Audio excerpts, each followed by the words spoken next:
Brad, Carlton Audio Visual. So Nice to meet pleased you. to meet you, and such a privilege Thank to have you. you here It's in great to be front here. of this wonderful product, which is our best and greatest. You know, for years I wanted to sell valve amplifiers, and for years I looked at audio research as something just up there with aspiration. Thank you. And it was always too expensive to be affordable in Australia. But then you changed your distribution, and we now are able to sell it here in Australia for the same price as overseas, and that's made such a difference. That's wonderful. Every other valve product I tried to sell while I couldn't sell audio research simply burst into flame and self-immolated. The customers would bring it back the next day because it didn't sound anything like the one I tried to sell. And finally, after being in business for 20 years, plus, our good friend Phil and yourself were able to empower us to sell audio research, and for us this is like going to the ark. It's a real thing. Just tell us in 5 words or less your best Trumpism, your best Abbottism. Before Trump, there was a man called Tony Abbott, who is a terrible, fierce, and 3 words or less populist individual who has destroyed so much of what made Australia great. So tell us, in a few words, why audio research is just fantastic and why we love hearing it so much. I can't do it in 5 words. Can you do it in a bit? Just give us the key is we still hand make everything in Minneapolis in our facility. We source the components from North America. We have the boards made for us. We design everything from the ground up. We hand tune everything from the ground up. We bench test everything twice. We listen to every piece before it goes out. Every piece? Yes. Every new piece and every service piece. Yes. We have a gentleman who has incredible, consistent listening ability. A single individual. One single individual. About this magic individual. Warren Gale. Warren Gale, the man with the golden audio research. That's right. He's a materials engineer, and he also does all of our damping for us. And with boards, components, things like. Oh, that's fine. It's like little micro dots we'll put on some of the parts. Micro dots? Yes, actually we want to really fine tune the resonances of these products. So these micro dots are part of vibration damping these particular components. Yes. Because any vibration affects the sound. Yes. Absolutely. Yes. This is something that other companies simply don't do. Very, very few. Very few. Yes. And we adjust things like we design all of our own capacitors. Yes. We design the wire. We design the transformers. Really? Yes, we have them made for us. We play with positioning of the components. For example, these caps sound best when they're raised off the board. Right. Again, about vibration and not having any negative interactions. With this, it's a matter of you change the sound. Actually, you get it close to the board material, close to the traces. Yes. We put in an acrylic top on the preamps because we found it sounds better than having. Oh right, so it's not just to be pretty. No. Actually, if you look at a reference 6 and versus a reference 5, for example, the reference 6 has an acrylic top. Yes. And it also has an acrylic bottom. Oh really? And that's all about minimizing the internal vibration in the product. It's not only vibration, but just fields. Metal fields, because what'll happen is radiated fields. Because if we we found that everything sounds better. We can't tell people to do it this way, to run it. It sounds better with no top. Okay, but if that's dangerous, because they're very, very high voltages. Burning fingers, setting children. Exactly. So, but with a Ref 6, we put an acrylic top, because it sounds like no top at all. Yes. So with the 6 also versus the 5, for example, before that. We took off the metal plate in the bottom. We put an acrylic plate on there instead, and it sounds quite a bit better. Okay. We actually we burn in all of our tubes for 2 days. Yes. Then we measure them to make sure they're all consistent. Well, to make sure they're consistent, also to match sets. Yes. We'll actually put the numbers in the bottom where they measure. So if one tube goes out, you can get the equivalent number 2. So it's not just simply buying an arbitrary catalog piece of things from the internet. Everything is perfectly if you lose a matched. tire on your car, you don't. If you have four Michelins, you lose one. You don't want to put a Firestone on there. Yes. Or a Continental, you want to put another Michelin on there. Yes. With the exact same. We do the same thing also with all of our JFETs.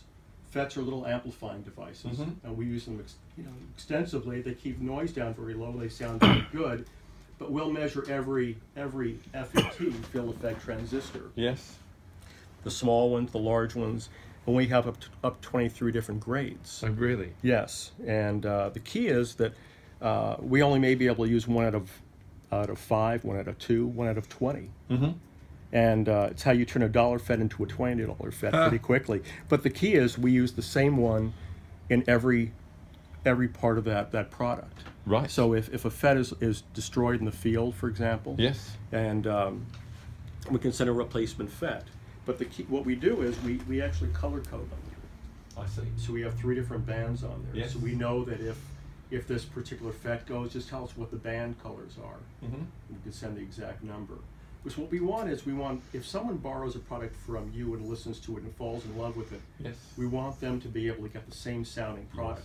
Yes. We want the sonic window to be very, very small. Getting that consistency is something that we just love, and it's something that's simply not Thank there in the other products that Valve products that we've attempted to purvey. Yes. Yes. When little things like a tuning dot or a damper around the heat sinks for a FET, when things like that make a difference, they're all small, but very important cumulative differences, Mm-hmm. and that's the whole point. So, are you able to perhaps provide us a brief synopsis of what audio research sounds like? Obviously, we can't convey that. Again, why does it exist? Why is it? What's the sound that it offers outside of its engineering? Difficult. It sounds cliche. That's the problem. Yes. Because we want things to be as transparent as possible. Yes. And we mean by that is it needs to provide ultimate resolution. Mm-hmm. When you hear live music, that's full resolution. Yes. And the key is not truncating that resolution, not losing it. We don't want it to be lossy. A lot of people think of tube products as being forgiving.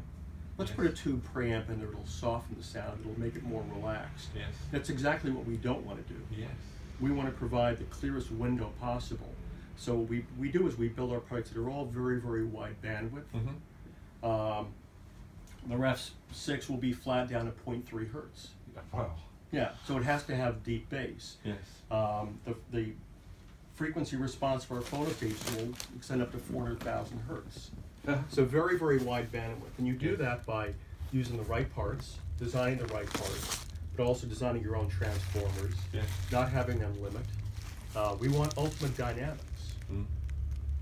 And by dynamics, it's not simply the ability to play loudly, it's the ability to play microdynamics, Right. the way a violin breathes. So lowering the noise floor. So Lowering, that you can, well, you want to lower the noise floor so everything can stand out in bold relief. Yes. So, but you want an instrument to breathe. Mm. And but the thing is, we're also very sensitive to time and phase, and that's actually part of the design too.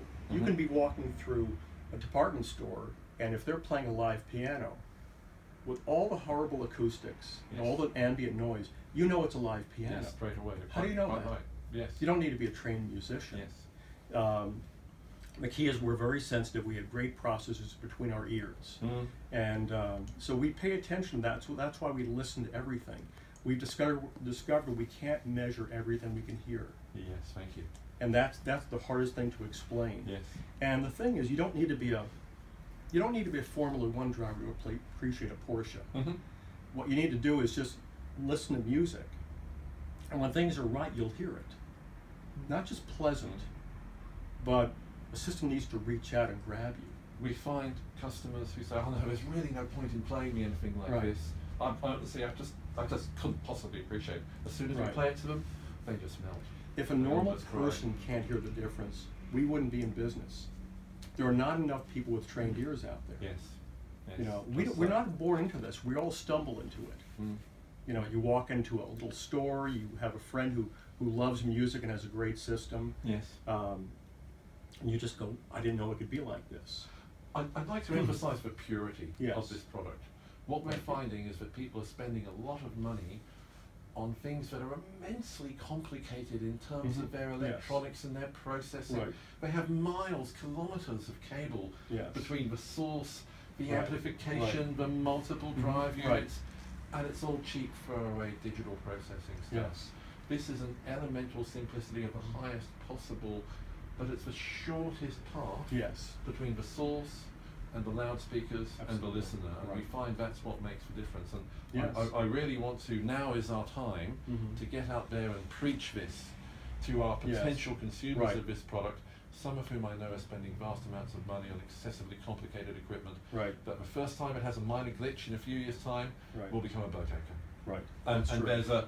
there's a heritage value in this that will let you hand Right. it on to your children in the same way Right. as a good musical instrument that we want to enforce. Right. Well, we've been in business for 48 years, and we want to be able to fix everything we've ever made, Wow. because the products were expensive, in a relatively scale 48 years ago. Yes. But the only way to maintain value is to be able to keep it in Keep service. it going. And there's nothing wrong with buying a 48-year-old piece of audio research. In fact, it's now Right. worth more than it was back then. Much more, and we can fix a 48-year-old Yeah. SP1 Yeah. or dual 50, things like that. This is such an alternative set of values, this Yes. longevity, this durability, this keepability that we want to have. Thank you so much. You're welcome. It's my pleasure. Thank you, Mr. Gordon. Thank you. It's great to visit Australia. Here endeth the lesson.